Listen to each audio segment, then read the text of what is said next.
Hey, bienvenue à Inspiration pour une 35e édition, Isaïe. 35, là, mais il me semble que le premier épisode date de loin. Date de loin, ça date de plus d'un an. Et aujourd'hui, on se retrouve pour un épisode très spécial, très différent aussi parce qu'on se retrouve avec un invité hors du commun qu'on n'a pas pu s'aventurer dans les 34 autres épisodes. Oui, exactement. Puis tu sais, quand tu dis que ça fait longtemps le premier épisode, je pense à le déconfinement qui se poursuit en ce moment, qui est quasiment complété. Puis quand on a commencé le podcast, la pandémie Ouais, c'est commençait, vrai. donc on a littéralement été de la durée de la pandémie. Euh, Aujourd'hui, on va parler de notre fidèle commanditaire avant de commencer. Oui, on remercie Drummond Music qui est notre partenaire pour encore cet épisode-ci. Donc, on les remercie d'avoir été là avec nous durant tous ces épisodes-là. Allez les voir si vous avez besoin d'équipements sonores, instruments de musique. Ils sont super fins. Donc, allez les voir. Oui, exact. Sinon, Isaïe, on a deux bonnes nouvelles, une bonne et une moins bonne nouvelle. Moi, ça dépend comment tu le C'est vois, ça, là. c'est ça. Donc, une bonne et une moins bonne nouvelle à annoncer à nos auditeurs. Tu veux que je commence par laquelle? On va commencer par la mauvaise, La qui est une moins bonne bonne. aussi. Ouais, donc, donc c'est ça. Donc, la moins bonne, c'est que Inspiration fera relâche pour la période estivale. Donc, cet épisode sera le dernier avant la fin août. Isaïe et moi, là, prenons là, quelques temps pour ressourcer, remettre les idées en place, revoir comment on s'enligne avec Inspiration pour la suite. Puis, c'est ça. Donc, on prendra une pause estivale. On vous laissera là, aller profiter de l'été. Euh, prenez un break. Écoutez-nous encore quand vous faites de l'auto, tout ça. Mais sinon, là, prenez une pause des ordinateurs et tout ça. Puis, allez voir votre monde. Là. Enfin, ça fait un an et Ça demi va être qu'on oui. qu'on- on l'attend. Pour ce qui est de la bonne nouvelle, c'est que oui, on prend une pause, mais on a déjà des plans pour vous. À la fin où on organisera 2 enregistrements devant public, probablement au centre-ville de Drummondville. Les détails restent à confirmer. On a un invité de confirmé. Le deuxième, les pourparlers là, se continuent. Donc, voilà, on aura 2 enregistrements devant public. On verra selon les consignes de la santé publique comment on pourra avoir de gens à l'intérieur de la salle. Mais ce sera un plaisir de vous voir cette fois-ci en personne pour enregistrer 2 podcasts d'inspiration. Allez suivre nos réseaux sociaux pour voir justement les informations de cet événement-là. On est vraiment content de pouvoir faire ça. On y pense depuis l'été passé, même avant l'été. Ouais. Écoute, je pense qu'on a fait du chemin. On annonce une pause, mais on a fait du chemin. Avant de commencer l'intro, on parlait de notre fameux premier micro. Avec Drummond Music, on a fait aussi du chemin et tout. Fait que merci d'avoir été là durant tous ces épisodes-là. Et on espère vous voir justement à ce fameux événement-là. Oui, exactement. Donc, on vous laisse écouter le podcast. C'est un de nos podcasts chouchous. Donc, bonne écoute, tout le monde. Donc, aujourd'hui, Isaïe, pour le 35e épisode d'Inspiration, je suis vraiment fier de le recevoir. Ça fait, je pense, depuis l'épisode numéro 3 ou 4 qu'on se parle qu'il faut qu'il vienne au podcast. Ça n'a pas marché plein de fois parce qu'il y a plein de raisons, parce que son inspiration, c'était Roger Federer. On a fait 2 podcasts déjà avec Roger Federer. Fait que là, il fallait qu'il réfléchisse quelle inspiration qu'il allait venir nous parler. Finalement, là, avant le dernier, avant la pause, on l'amène. David Roy, bienvenue à Inspiration. Merci, merci. Hey, on est bien content Ça que va tu bien, les sois gars? là. Yes, ça va Certain. super bien. On est bien content que tu sois là. Ça fait pas. C'est pas depuis hier qu'on se parle que tu viennes au podcast, hein, Dave? Effectivement. Hey, je pense que le premier podcast, en fait, que vous avez sorti, je pense que je t'ai texté et j'ai fait voir l'idée incroyable. Je vais être là le prochain. Finalement, ben, je suis là le 35e chiffron. C'est parfait comme ça. Exactement, on voulait te mettre là, à la même possible. 35, un chiffron, un gros invité. Donc, Dave, nous, on se connaît un peu du tennis, un peu de l'université. Mhm. Pour que les gens te connaissent, comment le sport a commencé pour toi? Hey, ça fait plusieurs années que je fais du sport, mais en fait, depuis les 5 dernières années, je fais plus du sport de salon que d'autres choses. Là. Mais mettons, dans ma jeunesse, j'ai fait beaucoup de soccer. J'ai fait du tennis beaucoup collégial. J'ai joué au badminton mes 3 années collégiales. Puis, contrairement à ce que le monde peut penser à cause de mon travail avec les Voltigeurs de Drummondville, j'ai jamais joué au hockey de ma vie. J'ai même de la misère à breaker d'un bord. Là. Fait que, non, c'est quand je suis sur une patinoire puis mes amis peuvent en témoigner, là, c'est faites attention, là, Dave est là, puis c'est un carnage. Là. Fait que ouais, c'est ça. C'est assez particulier comme situation en fonction de mon travail. OK. Puis c'est quoi ton meilleur sport? Je trippe à 100%, 110% sur le football. J'ai joué mes deux dernières années secondaires. Mon meilleur sport dans le quoi je suis le meilleur, mettons. Ouais. Je vais dire que c'est le tennis. OK. Parce que c'est celui que j'ai pratiqué le plus longtemps, je te dirais. Au badminton, j'étais plus le capitaine funny guy que le joueur performant. J'ai joué avec des joueurs assez impressionnants. Là. Jeff Vaillancourt, Jean-Christophe Justra, Francis Dion, c'était tous des joueurs qui étaient vraiment exceptionnels. Mais moi, je te dirais le tennis pour vrai. Que j'ai délaissé dans les dernières années, là, malheureusement. Mais je vais sans doute recommencer en étant de retour à Drummondville. Toi, tu vas avoir un petit partner, de jeu ici. OK, c'est déjà fait. Mais qu'est-ce qui t'a initié? Parce que là, tu as nommé plein de sports, puis il y a clairement quelqu'un qui t'a initié au sport pour que tu en pratiques plusieurs. Pour vrai, là, pour les personnes qui connaissent mon père René, c'est zéro un sportif. Okay. Mon père, il trippe dans son jardin, il fait des plantes l'hiver, puis il trippe là-dedans. Je pense que cette passion-là vient de mes oncles, les frères de ma mère, qui ont vraiment un background en sport. Denis trippe sur le hockey comme jamais, trippe sur le Canadien. Moi, ma grand-mère maternelle, elle s'est déjà faite quasiment arrêter par la police parce que dans son appartement, elle criait quand Thomas Plekanec arrivait pour scorer puis il pognait la pine, puis la police était débarquée chez eux, puis ils ne comprenaient pas pourquoi la voisine elle criait comme ça. C'était comme si elle se faisait attaquer. Puis je pense que la passion du sport vient beaucoup de ce côté-là de la famille. Mais je te dirais que surprenamment, ça ne vient pas vraiment de mes parents. Ça vient plus des personnes dans ma famille plus large. OK. Puis c'est lequel avec lequel tu as commencé le soccer, tu disais? De mémoire, oui. Très tout jeune. Là. Dans mon temps, c'était les équipes Timbits, puis les Tim Hortons, puis les classiques de on joue contre les équipes de Drummond, chaque équipe est une différente couleur. Là, on avait l'air des popsicles sur le terrain. Là. Puis après ça, quand je suis arrivé au secondaire, j'ai dû faire un choix entre continuer le soccer ou le tennis, vu que ça se passait dans la même saison. J'ai choisi le tennis parce que ça faisait un lien beaucoup avec le sport-études au Collège Chamberlain que j'ai fait durant 4 ans et demi pratiquement. Puis je pouvais faire ce sport-là à l'année complètement. Donc c'est ça. OK. C'est bon. Bonne réponse. Puis là, c'est ça, tu disais que tu n'as jamais joué au hockey. Comment tu as fait pour te retrouver? Mais, moi, là, je veux qu'on parte du début. Là, parce que tu as déjà travaillé pour les Voltigeurs avant. Ouais. Tu es allé à Gatineau, puis là, tu es revenu avec les Voltigeurs. Fait que, exact. Écoute, fais-nous un crash course là, de la vie professionnelle de David Roy. En 2014, ça fait quelques années. Isaïe, tu avais 3 ans en 2014. Exactement, oui. Les Voltigeurs affrontaient les Foreurs de Val-d'Or en play-off. C'était Anthony Manta qui était du côté des Foreurs. 24 buts en 24 games, là, c'était hallucinant. Puis le directeur des opérations aux Voltigeurs, qui est toujours là d'ailleurs, s'appelle David Bois. Puis David Bois, c'était mon coach de badminton lors de ma première année collégiale. De fil en aiguille, il cherchait à trouver des idées incroyables pour amener de l'ambiance. Puis, il avait vu les Green Men à Vancouver. Ouais.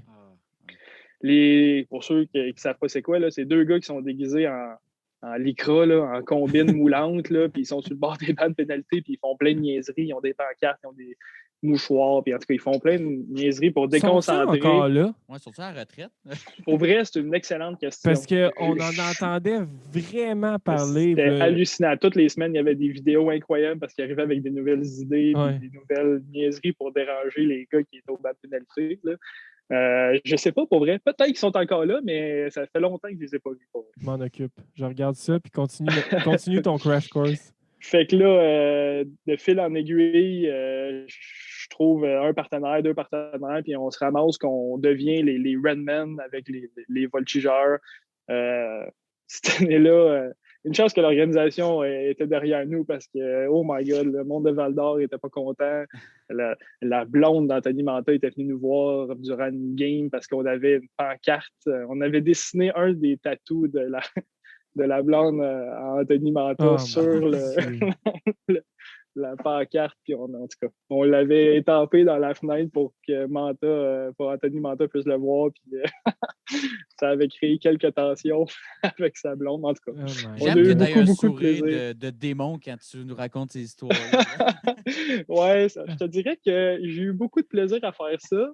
Puis je pense que ça doit être les premières fois que je dis publiquement que c'était moi qui étais dans ce saut-là très moulant. Peut-être que ça va m'attirer des ennuis, mais c'est pas grave. On est ici pour dire les vraies affaires. Juste pour compléter l'affaire des Greenmen, les Greenmen sont à la retraite depuis 2015, malheureusement. Bon, ben, ça fait déjà 5 ans. Oui, 6 même. Après, c'est vrai, on est en 2021. Oh mon Dieu, ça va vite. Après mon passage à l'animation des voltigeurs, j'ai commencé mon bac à Sherbrooke, mon premier bac. Puis j'ai fait mon deuxième stage coop avec les voltigeurs. Donc, j'ai eu à travailler avec eux de décembre jusqu'à avril. Donc, c'est là que j'ai vraiment pu m'améliorer au niveau professionnel en étant le coordonnateur de toutes les parties. Mon travail, en gros, c'était vraiment de gérer le match. Quand tu vas voir une game de hockey, oui, tu vois le hockey, tu vois le jeu sur la glace, mais il y a à peu près entre une soixantaine, 70 personnes qui travaillent durant un match pour que tout fonctionne. Ça passe par la surveillance, la sécurité, la personne à la billetterie, les animations, le gars de radio, puis, etc. Fait que c'est une grosse équipe à gérer. Puis je pense qu'on a fait un bon travail qui m'a valu, en fait, une opportunité d'aller à Gatineau. Je ne peux pas vous raconter comment ça s'est passé. Là. C'était un gala des rondelles d'or beaucoup trop arrosé qui s'est terminé avec une offre d'emploi. Donc, en résumé, c'est à peu près ça. Moi qui étudie en RH, j'approuve cette façon de faire. Puis, dès que j'ai terminé mon deuxième bac, j'ai eu la chance de partir il y a 2 ans, en fait, à Gatineau pour avoir le poste à temps plein qui n'était pas ouvert à Drummondville, donc il n'y avait pas d'opportunité pour moi ici. Donc, je l'ai saisi. Je suis allé à Gatineau 2 ans. Puis à Gatineau, ben, on est passé d'une organisation qui était dans les bas-fonds, pas au niveau hockey, mais au niveau administratif. Puis on a réussi tranquillement à remonter l'organisation puis à redevenir une franchise qui est intéressante parce que veut pas, les Olympiques de Gatineau, ça reste l'équipe qui est la plus titrée dans la LHJMQ. C'est 7 championnats de la Coupe du Président. Puis il y a tellement d'histoires. Claude Giroux, Paul Biron, Luc Robitaille, c'est tous des joueurs qui ont été dans la Ligue nationale puis qui ont passé par Gatineau. Donc, c'était des grosses chaussures à chausser. Puis, il est arrivé un événement avec les voltigeurs de Drummondville qui m'a permis de revenir. En fait, c'est David qui m'avait engagé comme Redman, qui vient de me réengager comme directeur du marketing, des communications puis du développement des affaires avec les voltigeurs. Donc, pour moi, c'était un no-brainer de revenir parce que je reviens proche de ma famille, de mes amis. La même chose avec ma blonde que j'adore qui trouvait le temps long là-bas à Gatineau, loin de ses amis. Donc, je suis de retour à Drummondville, puis on va vraiment créer quelque chose d'unique dans la ligue. Là. On va essayer d'amener un peu de Golden Knights de Vegas à Drummondville pour que ça soit l'aréna que tout le monde a peur de venir jouer, puis que ça fasse du bruit, puis que ça soit impressionnant. Donc, on travaille, on a des beaux projets qui s'en viennent pour les prochaines années. On dirait que j'ai le goût d'acheter des billets de saison. Oui, aussi, là, ben, tu vois, il est pas. Voltigeur.ca 819-313. T'es comme un gars de radio, celui qui dit le numéro de téléphone aussi vite que n'importe quoi. Qu'est-ce que tu faisais quoi à Gatineau? Faisais-tu le même poste que tu fais maintenant à Drummond?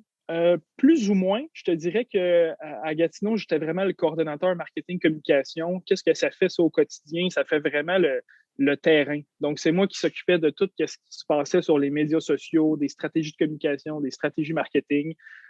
Puis vu qu'on avait vraiment une plus petite équipe à Gatineau, c'est moi qui s'est occupé de la campagne d'abonnement de saison, une certaine portion de la boutique en ligne. On fait beaucoup de choses, puis dans ce milieu-là, c'est ça. Tu peux pas t'attendre à faire du 40 heures semaine. Il faut que tu fasses du 50 puis du 60 puis t'en donnes à l'organisation, mais l'organisation va toujours t'en redonner en retour. Fait que, ça a été un passage qui était très, très le fun. Mon gros du travail, en fait, c'est de coordonner les matchs, peu importe si j'étais à Gatineau ou maintenant à Drummondville.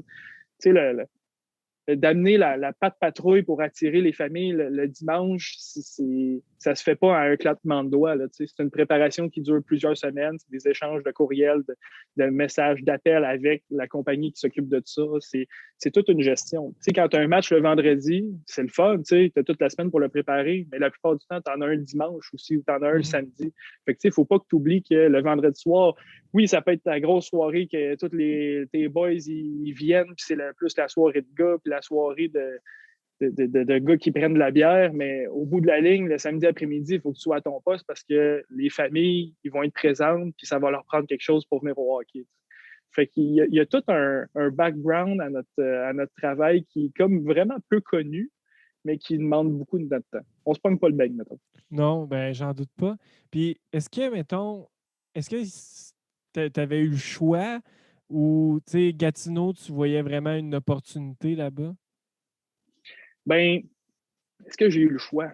Ben, je me cherchais un job de 1. Ouais. Est-ce que tu as le choix Mais je veux dire, est-ce que tu avais choisi un peu ton organisation ou c'est à ce moment-là, le timing est arrivé avec Gatineau? Non, oui. Le timing est arrivé avec Gatineau. Moi, qu'est-ce que j'ai fait le choix, c'est d'y aller. Je partais de Sherbrooke, de Drummondville, tout dépendamment du moment où j'ai pris la décision. Là. Puis je m'en allais à 3h30 de route dans une organisation que je connais pas, dans une ville que je connais pas, mais qui est pleine d'histoires, la franchise est complètement à terre à cause d'anciens propriétaires qui ont connu des ratés au niveau administratif, puis d'être un atout important pour cette organisation-là pour être capable de la monter. Je ne dis pas que je l'ai rebâti au complet tout seul, là, loin de là. J'ai été qu'une simple petite partie, mais de faire partie d'un rebuild comme ça, pas au niveau hockey, mais au niveau administratif, c'est un défi que je ne pouvais pas laisser passer. Mm-hmm. Fait que d'aller là-bas, c'était la meilleure chose pour moi au niveau professionnel là, à ce moment-là dans ma carrière. Puis quand les voltigeurs venaient en ville, puis ils affrontaient les Olympiques, comment tu te sentais? Je me sentais bien. Moi, je suis... quand tu travailles pour une organisation, même si tu viens d'une ville, c'est à 100% ton cœur est avec l'organisation pour qui tu travailles, sinon tu ne ferais pas ça. Là, ouais. Si tu joues dans le dos de ta propre organisation qui signe ton chèque de paye à toutes les 2 semaines, mais c'est pas vraiment la chose à faire. Là, oui, j'avais un penchant, puis oui, quand Gatineau venait ici à Drummondville, je m'arrangeais pour avoir des billets pour ma famille, mais ça fait partie des avantages de travailler dans le junior. Là. Oh, ouais. Toi, tu as vécu... Mais il me semble que c'est quand tu es arrivé à Gatineau que les Olympiques avaient comme 3 des 4 premiers choix overall. Ça se peut-tu? Ben, l'année dernière, quand on a vraiment parti le rebuild en décembre, il y a 2 ans, fait qu'en décembre 2019, quand les propriétaires se sont entendus pour faire un changement au niveau administratif, il y a des propriétaires leurs actions ont été rachetées et tout, puis ça a amené un vent de changement. Ce vent de changement-là a été bonifié avec l'arrivée de Louis Robitaille qui arrivait de Victoriaville, qui a pris le double fonction, donc directeur général puis entraîneur-chef. Puis à ce moment-là, Louis avait dans son arsenal 4 choix de repêchage en première ronde. Fait que ces 4 choix de repêchage-là ont donné à la loterie le premier, le deuxième, le quatrième, puis le 13e. Okay. Fait qu'on savait qu'en partant, on repêchait 1 et 2. Fait que là, on a pris les 2 meilleurs joueurs disponibles qui étaient Tristan Luneau et Antonin Véro. Ils vont devenir en tout cas, ça va être des joueurs NHL. Là. Ils ont la mentalité pour être dans la Ligue nationale. Puis même si Véro il est tout petit, c'est sûr qu'il va jouer des games dans la Ligue nationale. C'est trop un brain, ce gars-là, au niveau hockey. Il est impressionnant. Puis même à côtoyer en tant que personne, parce que ça fait partie de notre métier. Là, j'ai côtoyé des Zach Dean qui vont sortir en première ronde dans la Ligue nationale cette année. J'ai côtoyé à Drummondville des Joe Villano, des Comtois, par l'entremise de mon travail. C'est des personnes qui sont tellement plus que le hockey. Là. C'est tout qu'il y a des personnalités, c'est tout qu'il y a des personnes. Puis je suis très content de faire partie de ce milieu-là qui est le hockey junior. Oui. Puis, mais justement, quand tu disais que vous aviez 3 des 4 premiers choix, c'est un peu une opportunité côté marketing en or, là. C'est plate qu'on n'ait pas eu de partisans cette année, pour vrai. C'est vraiment plate qu'on n'ait pas pu accueillir aucun partisan parce que notre saison à Gatineau a été bookée au complet dès le mois de juin quand on a fini le repêchage l'année passée. C'était rencontre média par rencontre média, des spotlights sur des joueurs. On mettait des joueurs de l'avant, des joueurs vedettes. Puis, quand tu as le premier choix au total, c'est déjà impressionnant. Quand tu as le deuxième, c'est encore mieux. Mais le quatrième, là, il est quand même aussi bon que le deuxième et le premier. Là, puis au niveau marketing, c'est incroyable. Là, viens voir les 3 des 4 meilleurs joueurs au Québec. Là, puis tu as ça dans ton aréna à tous les jours. Fait que, c'était toute une opportunité pour les Olympiques de Gatineau. Ouais. Pour faire un mauvais jeu de mots, c'était une passe à la palette. C'était une passe à la palette, oui. Mais tu sais, tout ça, peu importe qu'est-ce qu'on va dire par rapport à l'ancienne organisation des Olympiques qui a eu des changements, tu sais, les choix de repêchage, il y a quelqu'un qui les a faits. L'ancien directeur général, c'est lui qui avait tout fait les transactions pour que les 3-4 dernières années des Olympiques, là, ça soit beaucoup difficile au niveau hockey. Là, puis le fait d'avoir le premier choix au total, d'avoir le deuxième puis le quatrième, c'est pas arrivé en donnant des pinottes. C'est arrivé en donnant des joueurs que l'organisation tenait et qui étaient importants pour cette équipe-là avant.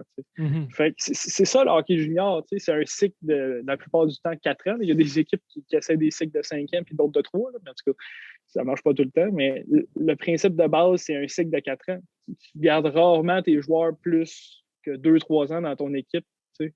Après ça, les jeunes, ils poursuivent au niveau professionnel.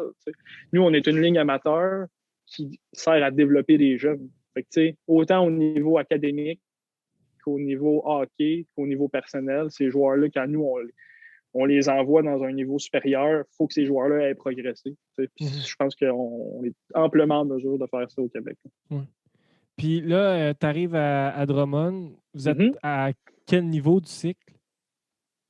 C'est une bonne question. L'année passée, ils ont fait jouer 5-16 ans, qui est une... En fait, dans la Ligue junior majeure du Québec, tu as le droit d'aligner seulement 4 joueurs de 16 ans. Puis tu dois avoir une dérogation si tu veux en avoir plus. Donc, eux, ils ont réussi à avoir la dérogation. Ils ont fait jouer 4 joueurs de 16 ans. Là, il va y avoir 3 choix en première ronde, 2 choix en deuxième ronde. Fait que, on est comme à la deuxième année sur 4 du cycle. Fait qu'on rebâtit. C'est sûr que là, vous avez vu dans les médias les départs de Simoneau et de Dufour. Bien entendu, ces joueurs-là nous appartiennent encore jusqu'à temps que la période des transactions s'ouvre. Nous, on ne peut pas rien confirmer qu'ils sont vraiment partis ou qu'ils ne le sont pas. C'est la Ligue qui va dicter ça, mais la plupart du temps, qu'est-ce qui se passe dans les médias, ça arrive comme vraiment à 100% du temps. Donc, il y a des bonnes chances que ces 2 joueurs-là quittent. Puis ça va nous donner d'autres atouts pour la suite des choses. On a connu il y a 2 ans une saison, 3 ans maintenant déjà, une saison incroyable, puis on s'est rendu jusqu'en demi-finale. Quand tu fais partie des 4 meilleures équipes de la Ligue junior majeure du Québec, c'est parce qu'à quelque part, tu as dû payer pour avoir des joueurs, tu as dû hypothéquer un peu ton avenir pour pouvoir performer comme ça. Puis le fait de l'avoir vécu il y a 3 ans. Malheureusement, ça s'est terminé en demi-finale, là, mais c'est des choses qui arrivent. Tu ne contrôles pas tout non plus au hockey. C'est naturel que l'année 2 puis l'année 3, après ça, tu doives reconstruire. Là, c'est le cycle du hockey junior. Ouais. Mais on est en très bonne main. Steve, Philippe, c'est 2 personnes qui contrôlent cette organisation-là de main de maître depuis 2-3 ans, même d'ailleurs. On a des jeunes qui sont incroyables. Justin Côté qui réussit à marquer plus de 20 buts à son année recrue en même pas 30 games. Maverick Lamoureux, Woodward, c'est tous des joueurs qui vont devenir très, très, très performants. Puis on n'aura rien à envier aux Olympiques qui ont repêché 1, 2, 4 puis 8. En aucun cas, on va être intimidé par eux, ça, c'est sûr. Oui, c'est ça. Quand tu vas rejouer contre ton ancienne équipe, c'est comme en ce moment quand ils parlent des Golden Knights puis Pacioretty. Oui, exact. J'ai déjà encerclé la date. Le 17 octobre, les Olympiques vont être à Drummondville. Là, comment c'est de côtoyer? Tu sais, j'imagine que tu dois quand même le voir souvent. Un Philippe Boucher qui a joué probablement 15 saisons à peu près dans la Ligue nationale, ou en tout cas pas loin de ça. C'est comment le côtoyer comme monsieur et non joueur de hockey? Oui, j'ai pas eu la chance de côtoyer encore Philippe. Là. Ça fait même pas 2 semaines que je suis arrivé à Gatineau, mais à Drummondville, je veux dire. Mais à Gatineau, tu sais, Derek Brassard, c'est un des propriétaires de l'équipe. Jean-Gabriel Pajot, la même chose. Puis, tu sais, il arrive tellement avec une expérience et un bagage, je vais dire supérieur, là, mais c'est pas péjoratif. Là. C'est incroyable. Il arrive avec une autre mentalité, une autre vision, puis c'est impressionnant de les voir. Tu sais, eux, ils arrivent et ils nous demandent de faire des trucs que des équipes de la Ligue nationale ils font. Tu sais, au niveau marketing, au niveau communication. Ils amènent des idées qu'ils ont vues. Même Louis Robitaille, qui a joué quelques matchs dans la Ligue, il nous amène des idées qui étaient comme aïe, OK, il fallait vraiment y penser. Puis vous êtes vraiment sûr qu'on est capable de l'adapter aux juniors. Puis ça, après ça, c'est notre travail de le faire puis que ça fonctionne. Mais il y a plein d'idées que tu vois dans la Ligue nationale qui sont reprises par les clubs juniors. Là, puis ça vient en partie de ces gars-là qui ont joué dans la Grande Ligue. Mm-hmm. Là, vous avez eu une année assez unique l'année dernière, avec pas de partisans, une série de bulles. Là, comment ça va côté administratif de prévoir la prochaine saison? Je te dirais qu'il y a des équipes qui l'ont vraiment pas eu facile. Je peux juste penser au Phoenix de Sherbrooke qui était supposé aller à la Coupe il y a 2 ans. Puis là, toute la COVID arrive, tout arrête. Puis, tu sais, les organisations ont besoin de l'argent que les partisans, les partenaires leur donnent en série. Tu sais. C'est rare. Tu budgètes jamais si tu fais les séries ou non, parce qu'il y a des chances que tu les fasses pas. Tu sais. Fait que quand tu es plein et que tu fais un 4 000 ou un 3 500 par match avec full de revenus durant les playoffs, et tu t'attends à recevoir plein d'argent, puis finalement, du jour au lendemain, toute la COVID arrête, c'est sûr que ça fait mal. Fait que, tu sais, il y a plein d'équipes dans la Ligue qui ont eu beaucoup de difficultés financières, puis tu sais, ça va être difficile de se remettre de ça à court terme. Mais nous, on persiste à croire qu'on va avoir des partisans en septembre quand on va recommencer. Bien, c'est plus octobre, là, ça a été annoncé, là, mais on pense qu'il va y avoir des partisans, puis même si c'est un pourcentage minime, un 20 ou un 25 de la capacité totale, ça sera ça. Tu sais. On l'a vu un peu avec la finale de la Coupe du Président où il y avait 2000 personnes, 2500 personnes à Québec au Centre Vidéotron. Puis même s'il n'y avait pas beaucoup de monde, ces personnes-là sont déchaînées. Là, tu sais. Ça fait vraiment la différence. Puis c'est ça qui est un peu le nerf de la guerre de notre métier. Tu sais, si tu vas à un match puis il y a 500 personnes comparé à un match qui en a 3000, c'est pas la même ambiance, ça n'a pas le même impact sur les joueurs non plus. Fait que tu sais, oui, au niveau administratif, ça a été difficile l'année dernière parce qu'il fallait arriver avec des idées incroyables. La web diffusion a été un gros atout pour les organisations. On a pu faire beaucoup de choses avec ça. Maintenant, il faut essayer de rapatrier notre monde à l'aréna parce qu'on ne veut pas que vous l'écoutiez à la télé chez vous. T'sais. On veut que tu viennes à l'aréna. On veut que tu vives du hockey. T'sais. Fait que ça va être notre défi l'année prochaine d'amener au moins... L'objectif, c'est au moins 2000 personnes à tous les matchs. Oui. Ah non, c'est clair, c'est clair. Tu sais, dans les dernières années, on a parlé de, mettons, une baisse de l'intérêt pour le hockey junior au Québec. Mm-hmm. Tu me confirmeras si je suis dans le champ. Mais par quoi tu penses que ça passe pour ramener plus de gens dans les arénas de la LHJMQ? Je te dirais que il y a peut-être une baisse, mais cette baisse-là, elle ne se ressent pas quand ton équipe performe sur la glace. Ouais. On est beaucoup dépendant d'un cycle, comme je disais tantôt, là, de 4 ans, où ton équipe va être vraiment bonne 2 ans, où c'est là que tu vas pouvoir remonter ta banque d'abonnement de saison parce que le monde vient à l'aréna, ils voient ton produit, ils sont intéressés, ils rachètent des billets et tout. Quand ça va mal, bien, c'est sûr qu'il va y avoir moins de monde à l'aréna. Un mercredi soir que ton équipe en a perdu 5 en ligne, des fois, c'est dur de rentrer 2000 personnes. C'est même dur de rentrer 1500 puis 1000 personnes. Fait nous, on va amener en tout cas, on va amener plein d'idées, là, mais notre objectif, c'est que ça n'ait pas d'impact. C'est que tu gagnes ou que tu perdes, il faut qu'il y ait du monde à l'aréna. Puis ça, c'est en amenant des jeux, c'est en amenant de l'animation. Tu sais, à Vegas, là, oui, les 4 dernières années, ils ont été bonnes. Mais tu sais, c'est une équipe qui est nouvelle. Puis qu'est-ce qui fait la force? C'est le show. C'est quand tu vas là, tu payes pas pour le spectacle sur la glace quasiment, tu payes pour tout ce qu'il y a autour. La sirène à l'avant-match, les lumières qui revolent partout, la présentation sur la glace, les tirages de chandail dans les estrades, tout ce que les autres équipes faisaient un petit peu dans chacune des arénas, eux autres, ils le font tout dans leur game. Là, fait que ça va être un bon défi pour nous parce que c'est dur d'attirer le monde. Le dollar, là, loisir, comme tout le monde en parle en marketing, aller au cinéma à cette heure, ça te coûte 12$, plus le popcorn, ça te coûte 20$. Si tu vas aller voir une game de hockey, tu t'en sauves pas en bas de 20$ non plus. Fait que, qu'est-ce que tu vas choisir? Tu vas choisir d'aller aux 34 matchs des Voltigeurs ou tu vas aller choisir d'aller voir un film une fois de temps en temps? Tu vas décider d'aller au village québécois d'antan ou d'aller au hockey. Chaque personne, chaque famille a ses propres goûts, a ses propres manies. Puis nous, notre défi, c'est d'attirer le monde au plus de matchs possible en créant un méga happening. Mais penses-tu qu'avec les Voltigeurs, tu as un aussi gros défi que certaines villes? Parce que, tu sais, quand même, Drummondville, c'est une ville qui est réputée pour être bruyante parce qu'il y a quand même du monde puis tout. Penses-tu que vraiment, c'est un aussi gros défi que certaines villes? Moi, je pense que oui. C'est encore un plus grand défi parce que la compétition autour est ultra forte. On est à 45 minutes là, de char, là, de Victo, de Sherbrooke, de Trois-Rivières. On est à 1 heure de Montréal. On a tout à proximité. Tu sais, mettons, là, toi, tu as 50$ à investir. Qu'est-ce que tu vas faire? Tu as plein de choses que tu peux faire proches. Tu veux pas que je réponde à ça? Qu'est-ce que tu vas faire avec 50$? Je te laisse. Toi, tu vas aller jouer au golf. Là, c'est ça, exactement. Mais, tu sais, là, en plus, il y a une nouvelle équipe à Trois-Rivières qui vient de rentrer dans le marché, de la ECHL. Et là, c'est un autre défi. Tu sais, à Gatineau, on avait le même problème. Tu sais, tu as les sénateurs sur des sites de revente qui vendent leurs billets à 15$. Nous autres, notre prix de notre billet est à 20$. Comment tu veux compétitionner comme ça, tu sais?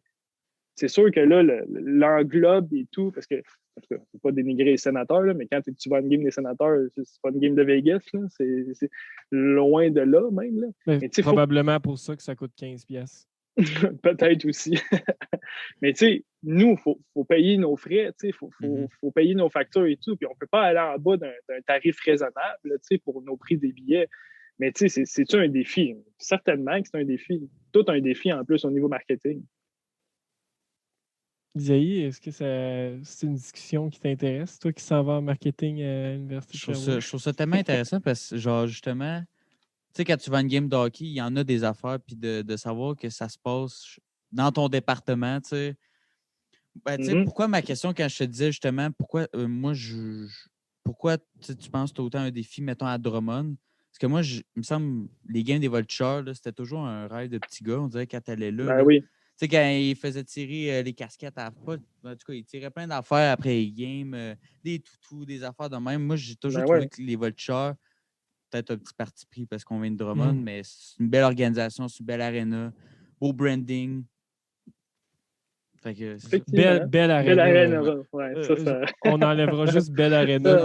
Non, mais je dirais pas belle arena, mais je dirais arena qui a un petit quelque chose. Dans le sens que le centre Marcel Dionne, quand il y a 3500 personnes là-dedans, c'est comme si c'est le centre Bell plein. C'est assez spécial de la façon dont c'est configuré aussi. Tu sais, quand tu es dans le dernier rangé en haut, là, c'est comme si tu étais pratiquement là, dans la glace.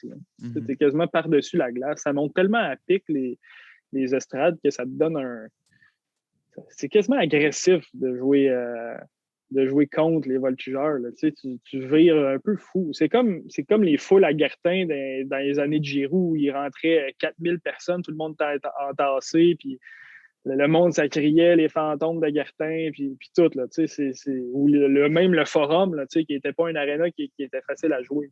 Fait que ouais, c'est intimidant de jouer à Drummondville. C'est encore plus intimidant quand il y a 3500 personnes. Puis quand tu as une équipe qui performe sur la glace, ça, c'est encore plus intimidant. Oui, c'est ça. Parce que tu disais, on est vraiment dépendant de si l'équipe est bonne. sais, je pense que, mettons, je suis le meilleur exemple dans le sens que je pense que ça faisait comme, mettons, 5-6 ans que je n'étais pas allé au voltigeur. L'année avant qu'ils ont eu leur grosse année, j'étais allé dans une série, puis à la classique hivernale. Puis après, ouais. l'année d'après, ouais, c'est ça. Puis l'année d'après, leur grosse année, je pense que j'étais allé 12 fois. C'est 12 fois, qui est 12 fois, mettons, 15$, ce qui est quand même un montant investi que j'ai pas mis zéro dans les autres années. Puis l'année d'après, je peux aller une fois. Puis c'est pas par méchanceté ou pas. C'est juste, tu sais, on dirait que c'était juste instinctivement, quand il était bon, j'avais le goût d'y aller. Mais c'est comment. C'est ça que je trouve. On est un peu. Tu sais, le Canadien, là, il n'y a pas si longtemps, là, il y avait des bancs vides. Là. Ouais. Tu sais, même s'ils les vendaient, ces bancs-là, là, il y avait des bancs vides aux Canadiens. Là. Puis crée-moi actuellement, là, si tous les bancs seraient disponibles, là, il n'y en aurait pas un qui serait vide. Là, tu sais. Parce que quoi? Parce que l'équipe a gagne. Tu sais. Fait on est beaucoup, beaucoup, beaucoup dépendant du fait que l'équipe gagne. Mais nous, au niveau marketing, notre job, c'est que ça n'apparaisse pas. C'est quand on a des creux qui sont plus morts, c'est qu'on trouve des activités, c'est qu'on invite des personnes, on invite des personnalités. On fait tout dans notre possible pour que quand tu es venu une fois puis que tu as trippé sur le spectacle puis que les gars se sont donnés à 110%, même s'ils se sont fait planter 6-1, que la game d'après, ça va être tu vas être dans ton esprit que c'était le fun d'aller là. C'était cool, c'était agréable d'avoir une belle soirée comme ça. Puis même s'ils se sont fait planter, peut-être que tu vas être dans les choix pour une prochaine sortie. T'sais. Puis c'est ça notre défi à nous, en fait. Puis tu sais, c'est-tu en quelque sorte peut-être essayer d'amener un peu de monde dans les années creuses, puis tu sais, en étant conscient qu'ils vont venir moins souvent dans les années creuses, mais en leur donnant, mettons, un goût de venir quand ça va être les bonnes années. Assurément. La pire chose que tu peux faire, c'est de donner des billets. Quand ça va bien ou quand ça va mal, c'est la pire chose. Parce que tu dévalues ton prix. Fait que quand tout le monde pense qu'ils vont réussir à avoir des billets gratuits, que ce soit à la radio, que ce soit directement avec l'organisation, que ce soit avec un concours, c'est la pire affaire que tu peux faire pour ton organisation. Puis même dans les années creuses, quand tu te dis « Ah, je vais donner beaucoup de billets à ce match-là pour essayer d'avoir du monde », la plupart du temps, le monde ne se présente même pas, t'sais. Même si c'est un billet gratuit. Fait que c'est un beau défi pour nous, en fait. Mais tu dis ça, mais il me semble que les Voltigeurs, il n'y a pas si longtemps, ils en donnaient en Christie des billets. Ben oui. Ils en donnaient en Christie des billets. Ben oui, effectivement. Puis ça fait pas si longtemps qu'ils ont décidé d'arrêter cette portion-là. Ce fait-là de donner du billet. Tu sais. Mm-hmm. Tu veux pas que le billet soit facilement accessible. Tu sais. Oui, tu veux avoir des prix pour tout le monde. Puis tes enfants, tu ne feras pas payer 15$ à un enfant. Tu sais, tu vas le faire payer 5$. Mais il y a quand même une valeur qui est associée à ce billet-là. Tu sais, si tous tes billets sont zéro, là, c'est une vraie joke, ton organisation. Là. De un, comment tu vas faire des revenus. Puis de deux, le monde qui va être là, c'est pas du monde. Tu sais, c'est du monde qui ne veulent pas nécessairement être là. Puis ils l'ont eu gratuit, le billet. Tu sais.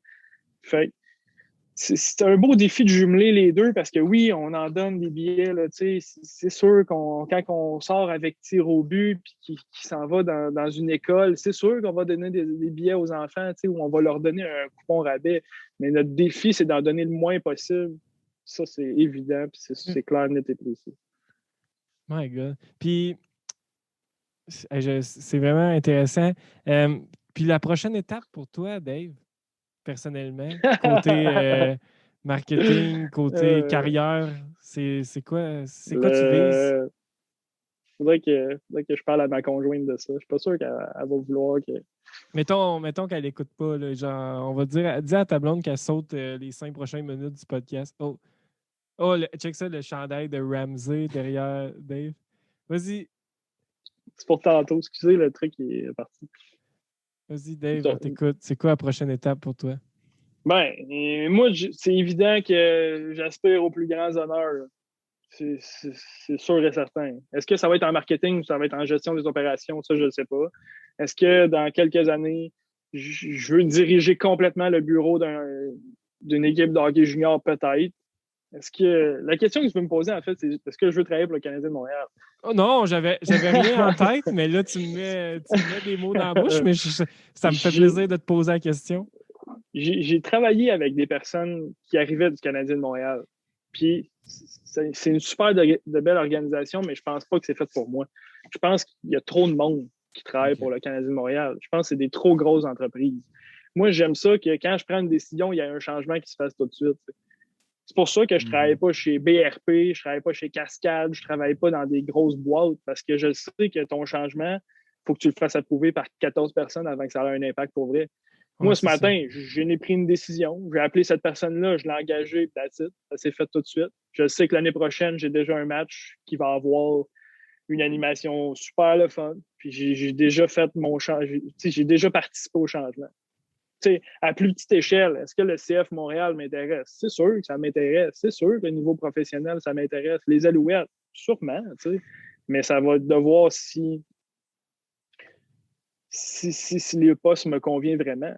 Mon rêve, c'est quoi? Mon rêve, c'est sûr que c'est de travailler dans la NFL avec les Jaguars de Jacksonville. C'est sûr que c'est mon rêve numéro un. Puis je vois que c'est possible. Il y a une fille qui a été nommée à la tête des Eagles dernièrement. Je sais qu'un Québécois est capable de le faire. Mais encore une fois, c'est une organisation qui est tellement grosse que quand je vais arriver là-bas, je ne serai pas le directeur marketing certain. C'est sûr que non, je vais commencer comme le gars qui remplit l'eau. Et après ça, peut-être qu'ils vont me laisser faire un post sur Facebook. Mais avant de me rendre dans un poste en position qui va avoir un changement direct, je vais attendre puis je vais faire mes classes avant. Ça, c'est sûr et certain. C'est bon. Je pense qu'on a fait le tour. Hey, c'est vraiment intéressant. Ah ouais, on va parler de Tomáš Plekanec. Habituellement, quand on avait parlé un peu que tu viennes au podcast, ton inspiration, le but, c'était de faire ça sur Roger Federer. Malheureusement, on a déjà eu 2 fois Roger Federer. Je fais, Dave, es-tu capable de te forcer pour en trouver une autre?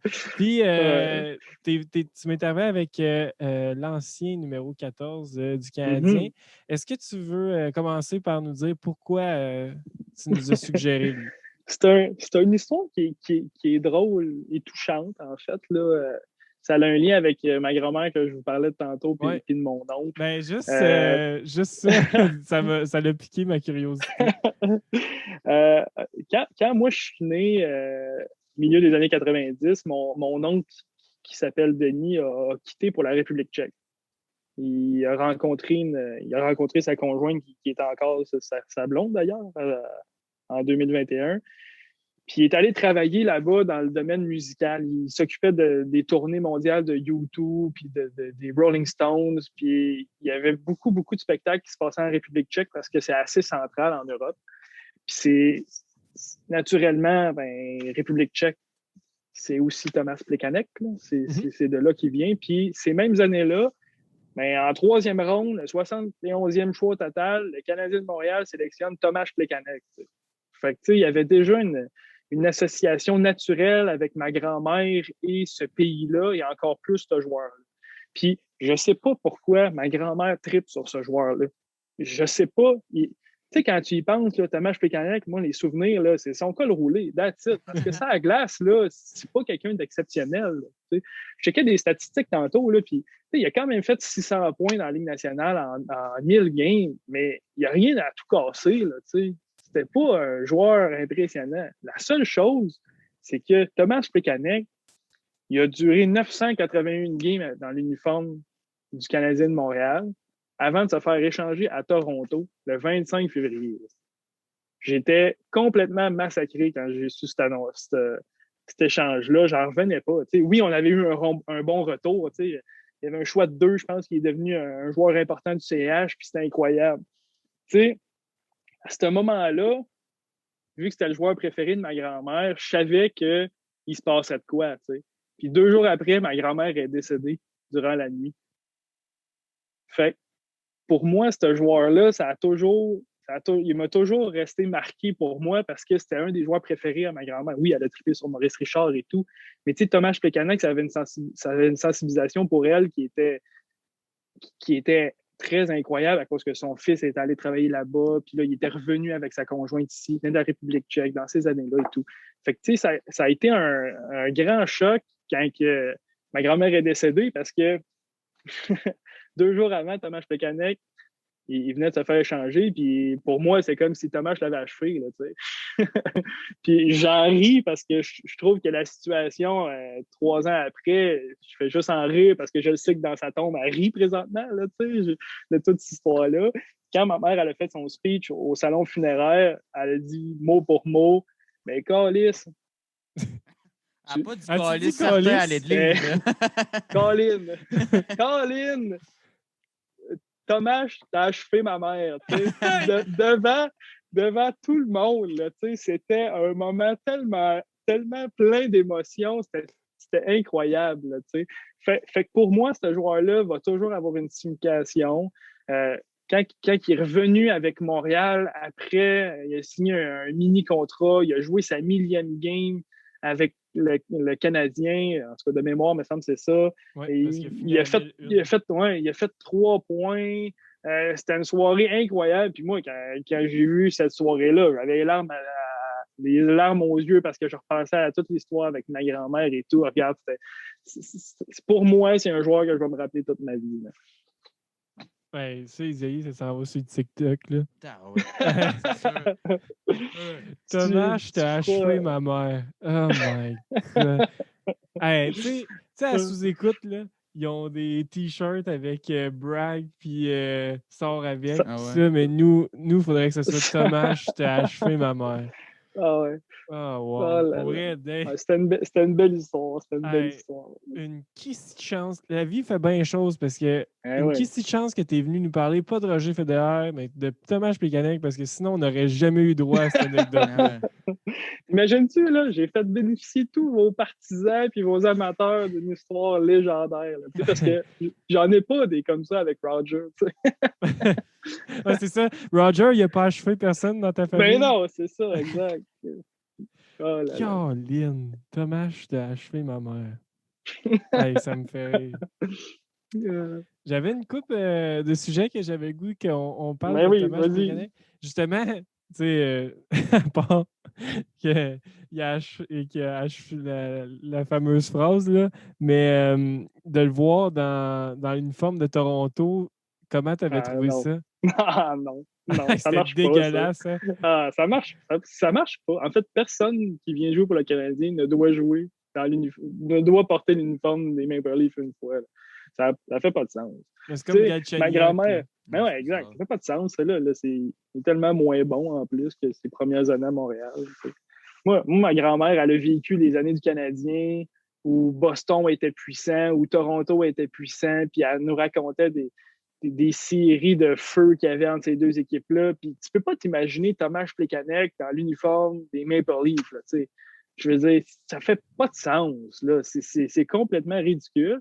Mais le Canadien, c'est encore une fois Marc Bergevin qui fait un trade incroyable, qui va chercher un choix de deux espoirs pour un gars qui a 35 ans, qui est fini, qui a rejoué après ça, 20 games au total après l'échange, au maximum. Là. Ouais, fait que c'est 3 avec les Canadiens. 3 avec les Canadiens, 17 avec il n'a rien fait, hein? Il n'a rien fait au Maple Leafs. Mais non, c'est ça. Mais non. Fait que tu sais, on 4, en rit. 4 points en 7 matchs en série, c'est quand même pas si pire. C'est peut-être pour ça, en fait. Il a changé de logo puis il a fait comment? Non, ici, c'est pas ma place. C'est à Montréal, ma place. Fait que je vais jouer comme de la merde. Le pire, c'est, tu sais, quand tu as parlé de ça, puis là, je préparais le podcast, puis là, je me rappelais de ça qu'il avait été échangé à Toronto. Puis je me rappelle qu'il avait marqué un de ses 2 buts, là, parce qu'il a marqué 2 buts en 7 matchs avec Toronto. Puis un des 2 buts qu'il avait marqué, je me rappelle, là, tu sais, il avait célébré et tout ça, puis moi, dans ma tête, c'était comme bullshit. C'est même pas vrai que t'es content. T'aimes même pas ce logo-là, arrête, là.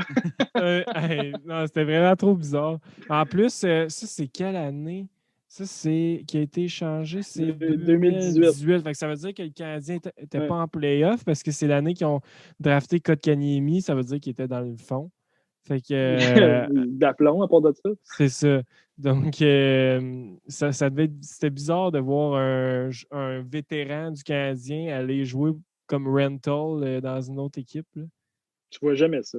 Non, exact. C'était vraiment bizarre. Surtout dans une équipe dans la même division. Oui, exact. On n'échangera jamais un joueur à Ottawa. Je dis ça, puis il vient d'échanger Mété, là, mais bon, en tout cas. Oui, mais ça, c'est un balotage. Ouais. J'essaie de regarder les joueurs, ce qu'ils ont donné, parce que le choix de deuxième ronde, ça a donné Jacob Olofsson, qui à date, ça va pas trop bien. Mettons, je vois qu'on avait été chercher un défenseur du nom de Rinat Valiev contre Plekanec, qui a été échangé pour donner Brett Kulak. Fait qu'écoute, ça leur a donné ça. Il y a pas, c'est pas cette transaction-là aussi qui viate ou. Non, l'autre joueur il y avait un autre joueur qui était impliqué dans ça. C'est Kirby Reichel, mais qui a donné Hunter Shinkaruk. J'étais proche. Ouais. Sinon, c'est ça. On va passer à un autre appel. C'est ça.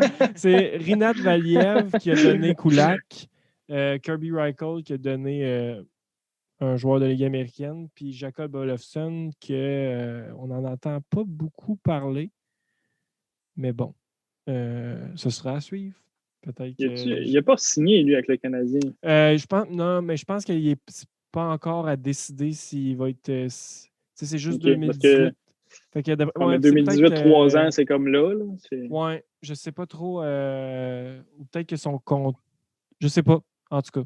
Mais on verra. Mais je sais que ça n'a pas été confirmé ou infirmé là, qu'il allait rester. Quel bon échange, hein?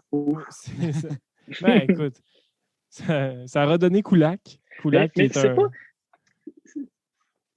C'était pas les joueurs du Canadien qui avaient fait un hommage aussi à Plekanec quand il était revenu ou quelque chose. Il avait tous porté des combines col roulé. Ah oui, les cols roulés, ça c'était malade. Ouais, hein?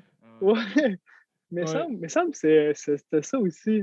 Ah, ça, c'est drôle, par exemple. C'est la preuve que il était très apprécié dans le vestiaire. C'est une belle touche à son retour. Je ne sais pas quand que ça s'est fait, je ne me rappelle pas de mémoire, là, mais tous les joueurs qui embarquent et qui mettent le col roulé. Il a dû se sentir vraiment. Mais tu penses-tu que justement c'était une de ses plus grandes qualités, parce que ça a été quand même un leader là, pour le Canadien s'il est resté aussi longtemps? Penses-tu que c'était ça son rôle dans le Canadien? C'est sûr que quand tu arrives à. Mettons Eric Stahl présentement ou Perry, là, c'est deux vétérans. Là, c'est des gars qui. Tu peux pas arriver dans la chambre et vouloir tout changer ou vouloir t'imposer comme un leader. Là, je veux dire, tu l'es ou tu ne l'es pas, ça. Puis avec l'âge, je pense que tu deviens plus réfléchi, tu deviens plus sage, tu pèses tes mots, tu réfléchis avant de parler. Puis je pense que Plekanec, d'avoir joué autant de matchs avec la même organisation, d'avoir été bâti dans l'organisation comme joueur, il y avait un respect naturel. Puis, veux pas, c'était un des meilleurs joueurs défensifs que le Canadien a eu durant cette période-là. Là, contre les meilleurs joueurs, il était tout le temps là. C'était un peu comme le Philippe Danault de 2020-2021. Il est envoyé dans la mêlée contre les meilleurs adversaires, puis il faisait sensiblement toujours le travail correctement. Là, fait que je pense que tu prêches beaucoup par la façon dont tu exécutes, que toi-même tu fais les choses. Je pense que Thomas Plekanec, c'est le meilleur exemple. Là, il allait à la guerre, puis Gallagher, il va à la guerre à tous les jours. Fait que, quand c'est le temps de le défendre ou quand c'est le temps de prendre position pour l'aider, c'est sûr que tout le monde va vouloir le faire, puis il doit être apprécié dans le vestiaire, c'est sûr que c'est certain. Fait que je pense qu'un Thomas Plekanec, naturellement, en vieillissant, son rôle a changé. C'est plus d'être contre les meilleurs joueurs sur la glace, c'est plus de compter des buts, c'est de devenir un mentor pour tes jeunes. Puis je pense qu'il était vraiment apprécié pour ça. Tu disais qu'il n'y avait pas des si gros chiffres. Il a quand même été 2 fois le meilleur pointeur du Canadien, dont une saison de 70 points. Ouais, mais c'est quoi qu'on avait comme joueur? L'année qu'il a fait 70 points, c'est l'année qu'on s'est rendu en demi-finale, l'année d'Alak. OK. 2010, ça? Quelque chose comme ça? Oui, exactement. 2010. Ouais. 70 points, ça, c'est-tu en comptant les séries aussi? Ou... Non. C'est juste en saison? Non, c'est un gros joueur. C'est un gros joueur. Écoute, il avait dit... tu te rappelles-tu, il avait dit moi, je joue comme une princesse ou une fillette. Tu te rappelles-tu, il avait dit ça? Non, ça me dit quelque chose. Je joue comme une fillette, je pense, en série. Oh là là, 70 points quand même, regarde. Ça compense pour des saisons qui en a fait 10. Là, c'est correct. Ouais, pour moi, ça a été. C'est bien plus que juste le hockey. Toute l'histoire que je vous ai contée, Ouais. Je me rappelle pas d'un but de Plekanec là, dans ma vie. Là. Je Ben me rappelle pas d'avoir fait moi, je me rappelle wow! le premier match, justement en 2010, contre les Capitals, match numéro 1 à Washington, il avait marqué en prolongation. Ah ouais, regarde, moi, je me souviens pas d'un but que j'ai fait comme aïe aïe, méchant shot, Hey, ça, ou un genre autre, belle déviation, ou tu sais, c'était tout le temps une garbage goal ou genre n'importe quoi, mais moi, qu'est-ce que j'aime de lui, c'est toute la personne autour. 2017, c'était lui au match numéro 2 contre les Rangers qui avait scoré le tying goal pour aller en prolongation avant que Radulov score en prolongation. Tu vois? 2 buts que je me rappelle. Je te félicite. Au début, tu voulais nous parler de Roger Federer. Pourquoi Roger? Un meilleur joueur au monde. C'est non négociable. Tu peux pas parler, OK, Anthony. parfait. On va tout de suite passer au segment parce que j'ai l'impression qu'on aura encore un sujet un bon segment controversé. En 5e année, j'ai fait une présentation orale. C'était dans la classe de Sonia à l'école Saint-Charles. Ah oui, Sonia. J'ai fait une présentation sur Roger Federer, qui était mon idole. La plupart des autres personnes avaient fait des présentations sur leur idole, qui était soit leur mère ou leur père. Moi, je suis arrivé random avec mon idole, qui était Roger Federer, parce que le tennis, pour moi, à ce moment-là, dans ma vie, c'était tout. Là, je jouais 3-4 fois semaine dans les cours. J'écoutais du tennis à la télé. Je ne vivais que pour le tennis. Puis moi, Roger, à ce moment-là, c'est le premier joueur au monde. Il est commandité par Wilson, par Nike, tout le package deal de la réussite. Là, fait que pour moi, ça a tellement été quelqu'un qui est parti, qui m'a suivi de ma jeunesse jusqu'à aujourd'hui. Il est encore là, puis il joue au tennis. Moi, je n'étais pas vivant puis il joue au tennis là, sur le tour. C'est incroyable, c'est impressionnant qu'est-ce qu'il fait. Puis oui, je le sais, les Nadal, les Djokovic, qui ont plus de Master 1000, ils s'en viennent, qui vont avoir plus de Grand Chelem que lui. Puis c'est correct, mais personne les aime, eux autres. Il y a juste Roger, c'est le gentilhomme, tout le monde l'apprécie, il n'a jamais fait de niaiserie. C'est pour ça. C'est un tout, Roger, puis il fait partie de ma vie jusqu'à la fin de mes jours. C'est ça. On a devancé. Écoute, tant qu'à être là, on va tout de suite faire le segment controversé. C'était exactement ça que je voulais te demander. Fait que toi, selon toi, tu me regardes dans les yeux, Dave, tu me dis que Roger Federer, c'est le plus grand joueur de tous les temps. Ah oui, complètement. Moi, je trouve qu'il a beaucoup plus changé le sport que Nadal ou Djokovic. Je trouve que les Nadal et Djokovic marchent dans les pas que Roger a déjà fait pour eux. Puis oui, je comprends là, tout le reste. Puis Djoko, il est encore président des joueurs. Puis Nadal, il a gagné 75 Roland-Garros. Puis je comprends tout ça. Mais pour moi, dans le fond de mon cœur, puis ma mère, puis ma soeur, puis mon père, Roger, c'est Roger, tu sais. Parce que je pense que sur les 35 épisodes d'Inspiration, le segment controversé de qui est le plus grand joueur de l'histoire du tennis, ça l'a été peut-être 5-6 fois.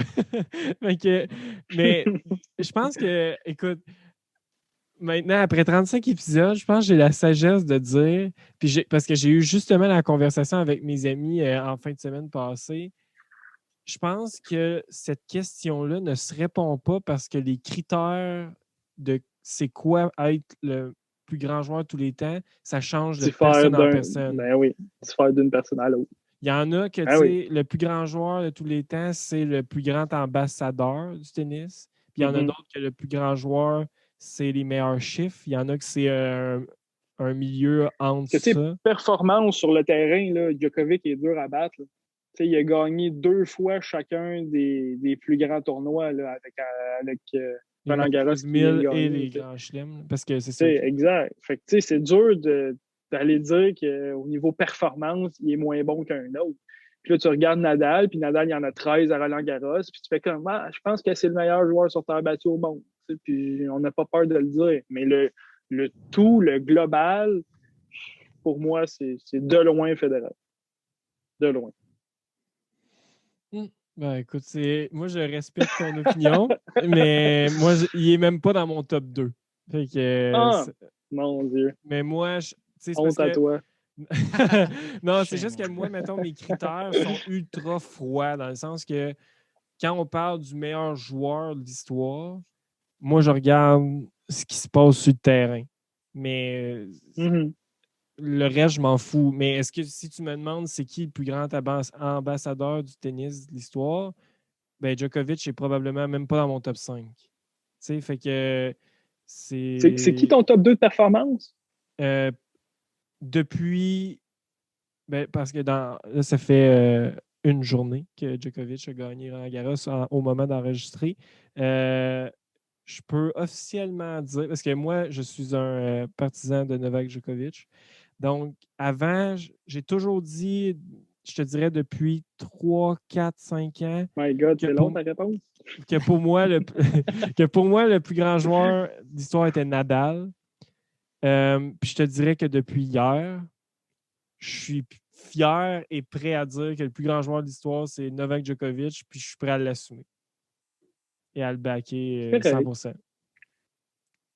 Écoute, avec, Je respecte ta décision. avec, deux, avec deux titres dans chaque gros tournoi, comme tu as parlé des Mhm. Masters 1000 et les Grands Chelems. Aussi, il y a le record de semaine comme numéro 1 mondial, ce qui compte quand même dans la balance, je trouve, parce que Mhm. je trouve que c'est une notion de constance là, d'être numéro 1 au monde, là, qui est un petit peu qui est plus ou moins vrai dans les 2 dernières années à cause du changement de la façon de calculer le classement, mais avant, vraiment.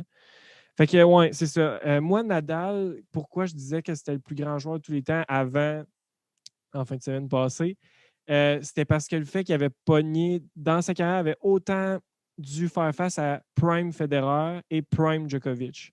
Tandis que Federer a pu engranger des grands chelems avant le Prime Mhm. Djokovic et il a pogné Prime Nadal.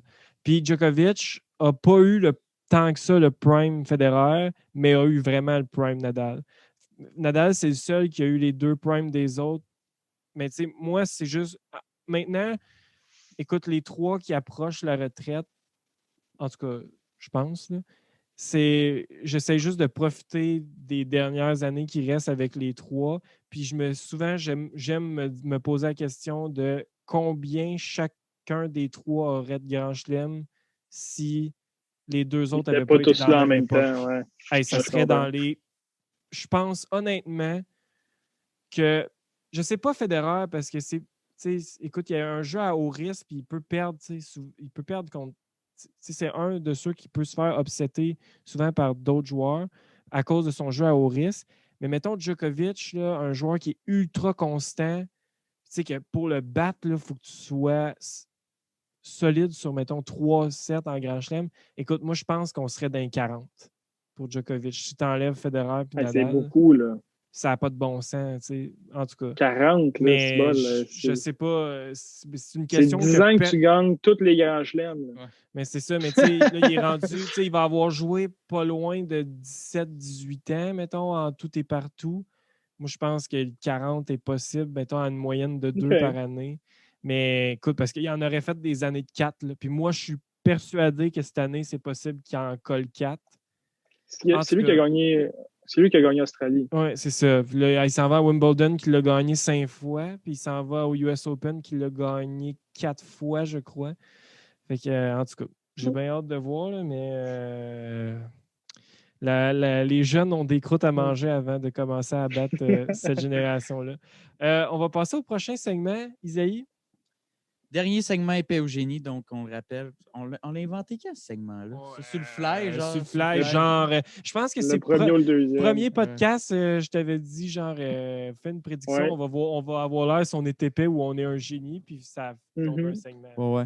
Donc, on le rappelle, on va poser une petite question et la réponse, on va voir si tu un épais ou un génie.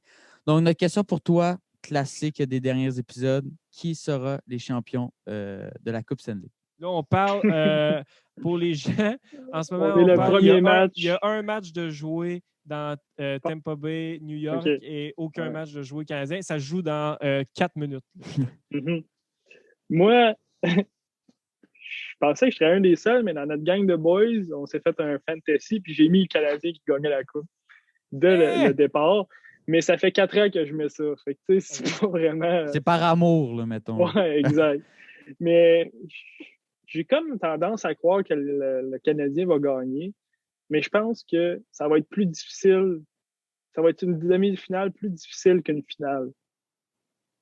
Je pense qu'on va se rendre en 6, en 7 contre Vegas, puis contre l'autre équipe, on va finir ça là, en 5, genre, quelque chose comme ça, puis le Canadien va gagner. Hey, Je pense. moi, Si ça arrive, pour vrai, là, moi, j'ai ma chaise Sainte-Catherine, puis Ah. j'attends la parade, même s'il y a du COVID, pas grave. Moi, je l'ai dit à ma job, j'ai dit, si le Canadien gagne, cherchez-moi pas le jour de la parade. Ah non, non, pour vrai. Pour ne pas avoir vécu les 93 et les autres avant, parce que je n'étais pas né, ben, c'est la première fois qu'on se rend, en tout cas, que moi, je trouve qu'on se rend aussi loin qu'on a une vraie chance. Ouais. Tu sais, contre les Rangers, il y a quelques années, c'était le fun, mais dès les premières games, Price est tombé au combat, puis genre, tu sais, ça peut arriver à soir, puis hey, on va faire une prise. prise. On touche du bois, on touche du bois. bois. Mais tu sais, ma chaise est en bois, ma table est en bois, je touche tout ce qu'il y a du bois que tu veux, là, tu sais. Mais ouais, je pense que le Canadien va gagner en 6 contre Vegas, puis en 5 contre New York. Okay. J'espère être un Christy de génie pour vrai. Pour vrai, j'ai jamais autant souhaité que quelqu'un soit un génie. Mais pour vrai, moi, j'ai souvent dit à ma famille et à mes amis, moi, si le Canadien, pour ceux qui me connaissent, je connais peu d'aussi grands fans du Canadien que moi, là, inconditionnel. Là. J'ai un tatou du Canadien. ça en dit long. Moi, si le Canadien gagne la Coupe Stanley, je vais pleurer comme un bébé. Là. Ça n'a aucun sens. J'espère qu'on va être capable de vivre ça avec du monde. Là, non, mais moi, je m'en fous que je paierai 1500 pièces d'étiquette. Aïe, aïe, aïe. OK. Isaïe, ta prédiction tient toujours du début de l'année. Tampa Bay. Je suis encore confiant, mais il y a un côté que je veux que ce soit le Canadien pareil. Fait que, puis si mettons le Canadien gagne puis je suis un épais, ça m'irait. Moi, c'était Tampa Bay. Tampa Bay qui perd en ce moment. Ils ont l'air des fous hier, par exemple, Tampa Bay. Ouais, mais... Dans le premier match, là, se sont fait... moi, je trouve qu'ils se sont fait rincer par les Islanders. Moi, j'avais dit le Colorado, et je crois qu'au podcast de 2 semaines avec Olivier Adam, j'ai dit que j'étais rendu que je me posais la question, même pas s'il allait perdre une série, mais s'il allait perdre un match. Ouais, t'as dit ça, Anthony. Finalement, ils ont perdu 4 matchs de suite. Alors... T'as un gros épais, mon chum. Un sale épais. L'année passée, j'avais prédit Tampa Bay à partir du jour 1 en septembre. Là, la vie m'est revenue dans la face et j'ai eu l'air d'un sale épais. Mais il y avait toute une équipe, par exemple, à Colorado. Ouais, c'était toute une équipe, mais Vegas sont bâtis pour les playoffs, on dirait. OK. Good. On verra ça. J'espère vraiment que tu vas être un génie, Dave. Segment découverte, Isaïe? Oui, tu nous en as parlé un peu tout à l'heure. Est-ce qu'il y a un jeune joueur de l'organisation pour laquelle tu vas travailler, des voltigeurs que tu nous suggères de surveiller? Y en a-tu un en particulier, mettons? Là, tu en as dit quelques-uns, mais... C'est une bonne question. Moi, je suis vraiment un concept équipe dans la vie. J'aime travailler en équipe. J'aime être en gang. Fait que c'est dur pour moi de nommer un joueur à spot. Puis c'est pas qu'est-ce qu'on essaye de faire en tant qu'organisation non plus. T'sais, on essaye de mettre l'avant la plupart des joueurs. Mais si j'ai à me prononcer sur le futur de l'organisation, ben moi, je pense que un Maverick Lamoureux à la défensive va faire tourner les têtes dans les prochaines années. Ça a été un choix de première ronde qui, pour plusieurs équipes, était supposé sortir plus haut, d'autres plus bas. C'était une saison assez particulière l'année dernière, là, avec la fin de la COVID. Puis il a réussi à performer durant cette année, malgré tout ce qui s'est passé, d'être loin de sa famille, d'être à 16 ans dans une équipe qui on ne sait pas s'il reconstruise ou non. Puis il y a eu une blessure en fin de saison, puis il est revenu, puis il a performé. Puis je pense que sa courbe de progression est très intéressante. Puis il a le physique pour l'emploi. Il est déjà au-dessus de 6 pieds c'est 2, 3, 4, même à 16 ans. On fait qu'on peut s'attendre à ce qu'il devienne toute une pièce d'homme. Puis je pense qu'il y a des qualificatifs pour aller à la prochaine étape. Fait que moi, je vous dirais Maverick Lamoureux. Mais un Justin Côté, il score des buts comme Ovechkin. Peu importe où ça la glace, il shot, ça rentre. Ça, là. Fait que je peux pas vous dire de pas le regarder. Puis le frère à Mercer là, qui goal pour les voltigeurs, j'ai hâte de voir s'il y a le potentiel de son frère. Parce que c'est un choix de première ronde, Dawson. Puis j'ai hâte de voir si Riley va faire quelque chose de bien. Puis lui tout, il est incroyable. Là. Il sait ses culs, il est dans son filet, il ressemble à Vasilevski. Là, je veux dire, c'est immense. Là. Fait que, il y a beaucoup de jeunes dans l'organisation qui sont performants puis qui vont être encore plus performants. Mais je pense que ayez à la loupe les gars qui ont joué à 16 ans l'année dernière, puis les gars qu'on va repêcher cette année en première ronde. Parce que c'est sûr qu'on va en repêcher. Là. Puis vous devriez être bon pour les 2-3 prochaines années. Puis peut-être que même, je vais avoir l'air d'un génie, puis dans 10 ans, vous allez me réinviter au podcast, puis Justin Côté, puis Maverick Lamoureux vont être rendus dans le show en haut, puis ça va être des défenseurs, puis d'attaquants qui vont avoir gagné le Hart, puis le Vizina, pas le Vizina, mais comment que ça s'appelle, le défenseur? Norris, puis je vais être un génie. Fait que réinvitez-moi dans 10 ans. Mais je te souhaite un petit peu plus d'être génie pour le Canadien. Aussi, ouais. Dernier segment, Dave, ça, je suis content qu'on s'en parle. Segment actualité, tu m'en avais parlé que tu aimerais ça qu'on en parle. Puis là, j'imagine que dans ta tête, tu fais comme Anto l'a peut-être oublié. Oh non, je ne l'ai pas oublié. Trevor Lawrence, qui est maintenant le nouveau carrière des Jaguars de Jacksonville, qui est ton équipe. Comment vois-tu la prochaine saison et la carrière de Trevor Lawrence? Comment va ton niveau d'excitation entre un et plus capable de te contenir? Puis capable de me contenir.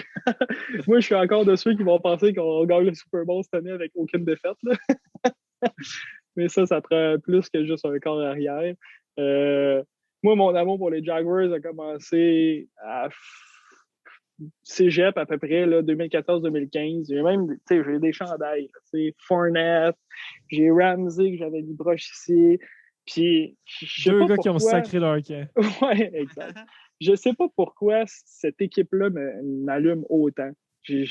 Quand on faisait des voyages avec mes parents et qu'on descendait en Floride, tout de suite, quand tu passes la frontière de la Floride, il y a la petite halte où tu peux faire ton propre jus d'orange avec des oranges. Puis, moi, le jus d'orange, je tripe, mais en tout cas, c'est pas ça le point. Là. La première ville que tu croises après ça, je trouvais qu'on s'en allait loin du sujet. Oui, effectivement. Puis la première ville que tu croises en arrivant en Floride, c'est Jacksonville. Puis genre, la beauté de cette ville-là, c'est qu'elle est comme entourée d'eau. Il y a des ponts partout. C'est vraiment une ville incroyable. Puis ça m'avait marqué. Fait que là, j'avais décidé de poursuivre mes recherches s'il y avait une équipe de football. Puis naturellement, ils ont une équipe de football, les Jaguars. Puis j'ai commencé à suivre cette équipe-là. Puis j'ai pas lâché. Tu sais, je suis pas un fan qui, une année, aime cette équipe-là, l'autre année aime celle-là. Je suis là depuis 2014. Hey, j'en ai vu. Là. J'ai vu des first picks. J'ai vu des top 5 choix à peu près dans toutes mes années, sauf un an. Puis j'ai même vu aussi une finale contre les Pats qu'on menait après 3 quarts. Et encore une fois, contre les Pats, il ne faut jamais que tu t'avoues vaincu. Il avait remonté puis il était allé gagner le Super Bowl là. C'était contre les Falcons, je pense. L'année qu'il avait remonté 28-3 à 35 quelque chose. Là. Puis, je sais pas pourquoi, mais cette équipe-là, elle m'allume bien raide, elle m'excite. Quand je les vois jouer, ils sont, je sais pas, c'est l'équipe que j'apprécie le plus voir jouer. Je pense que j'ai pas manqué de game depuis 4 ans. Je les écoute tout le temps. Puis là, l'année passée, on commence avec une victoire. J'étais tellement heureux parce que je me suis dit, bon, enfin, ça recommence, on y va. Puis là, après ça, on a perdu 15 en ligne. Fait que là, on s'est ramassé avec le premier choix quand les Jets de New York ont gagné une game random à la fin de la saison. Il y avait dans une mon job. salon, je sautais partout. C'était de perdre. Il y avait un job, les Jets, c'était de perdre toutes les games. Puis ils n'ont même pas été capables de gagner la loterie. Non, exact. C'est même pas la loterie, c'est gagner. Non, c'est ça qui est le fun au football, c'est pas la loterie. L'équipe la plus poche repêche premier. Puis là, ils ont gagné la game qu'il fallait pas qu'ils gagnent. En fait, la seule game de l'année, il fallait pas que tu gagnes. Ils l'ont gagné. Ça nous permettait à Jacksonville d'avoir le premier choix. Puis, regarde, ça va être le meilleur QB cette année. Ça va être le meilleur QB pour les 10 prochaines années. Il va avoir un contrat de 60 millions par année à la Patrick Mahomes. Incroyable. Je suis complètement là. Ça va être une année incroyable pour les Jaguars. Puis là, en plus, ils sont allés chercher son running back. Tim Tebow. Ouais. Travis Etienne, puis ils sont allés ici. Tim Tebow, ça, c'est une vraie joke, par exemple. En tout cas, j'ai hâte de voir qu'est-ce que ça va faire. Puis j'espère que c'est un génie, pas vrai, Urban Meyer, puis qui va ressembler à Gronk, là, mais j'ai plus de chances que ça ressemble à moi quand je joue au football au secondaire. Là. Oh là là. Mais ouais, regarde, je suis un fan fini des Jaguars, puis tout le monde, à chaque fois que je les croise, puis je leur raconte cette histoire-là, ils comprennent rien. Pourquoi les Jaguars, ils n'ont pas rien gagné de leur histoire, là, c'est une équipe de bas de classement, c'est comme aimer les Détroits de Lyon, ou des équipes là, pourrites, ben raides, puis je sais pas, moi j'aime ça, je prends parti pris sur des underdogs, puis cette année, on gagne la coupe. That's it. Écoute, moi, Dave, je suis fan du Magic d'Orlando dans la NBA et je reçois les mêmes critiques. Et maintenant, je vais prendre exemple sur toi. Puis, je vais l'assumer. Cite-moi un exemple, ça va me faire plaisir. Good, fait que sur cet élan de positivisme et d'excitation envers les Jaguars dont on voit peu, on va arrêter ça. Hey, un gros merci, Dave, pour vrai. On a attendu probablement 1 an et plus avant de t'avoir, mais ça a valu chaque minute. C'était incroyable, pour vrai. C'est tout un podcast avant de prendre une pause. Pour vrai, là, un gros merci. Isaïe, 35 épisodes. Écoute, j'ai eu du fun dans les 35 podcasts qu'on a fait. Celui-là, j'en ai profité un petit peu plus. Ben moi aussi, puis écoute, un gros merci de tout ce que tu nous as raconté. On a eu vraiment durant les 35 derniers épisodes, des personnes différentes, soit qui venaient vraiment des descripteurs comme Anthony Marcotte, des athlètes, des humoristes. Puis là, toi, tu venais vraiment nous parler d'intérieur d'organisation, de marketing, de com. Puis j'ai vraiment apprécié ça pour un gars justement qui s'en va en admin l'année prochaine. J'ai vraiment aimé ça que tu viennes nous parler de ça pour notre dernier épisode. Fait que un gros merci de ta présence. Bon succès. Tu vas avoir beaucoup de plaisir à Sherbrooke. Ça, c'est évident. On a pu en discuter un peu avant le podcast. Exactement. Off the record, s'il vous plaît. Yes. Good. Donc, les épisodes vont quand même être disponibles sur les plateformes là, jusqu'à pour les prochaines semaines, ils vont l'être encore, ça, c'est sûr. C'est ça. Donc, Isaïe et moi s'accordons une pause estivale pour vous revenir en force avec notre projet de la fin de l'été. Donc, vous pouvez nous écouter sur iTunes, Spotify, YouTube, toutes les plateformes de streaming. Vous pouvez nous retrouver sur Google, Instagram, Twitter ou même sur TikTok depuis quelques semaines. Donc, Isaïe, à tous ceux qui ont participé au projet Inspiration, tous ceux qui ont participé les 34 invités, parce qu'on a eu même les 33, parce que tu as été un invité. Oui. Et on a eu une foire aux questions lorsqu'on a paniqué avec la COVID. Mais écoute, aux 33 invités, un gros merci. C'est sans vous, le podcast, moi, il n'y a personne qui voudrait écouter juste moi et Isaïe parler. Non, puis nous autres, on aimait ça que quelqu'un nous écoute, mettons. Puis c'était très apprécié de savoir qu'il y avait des gens qui nous écoutaient, puis qu'on ait des commentaires positifs, qu'il y ait des gens qui nous ont encouragé, tous nos partenaires qu'on a eus. Ouais. On pense à Laurent, du Canadien, du Vieux-Saint-Charles aussi, Drummond Musique. On a également... le Centre du pneu Patrie. Oui. Écoutez, merci à tous ceux qui ont écouté un épisode. Nous, ça l'a valu... Vraiment, c'est un si beau projet qu'on a commencé vraiment sur un coup de tête, puis qu'on en est 35 épisodes plus tard. C'est beaucoup de travail, mais quand on a tous ces beaux chiffres-là, on a atteint le 3000 téléchargements il y a de cela peu de temps. c'est un gros merci à tout le monde là, qui a contribué à ce projet-là.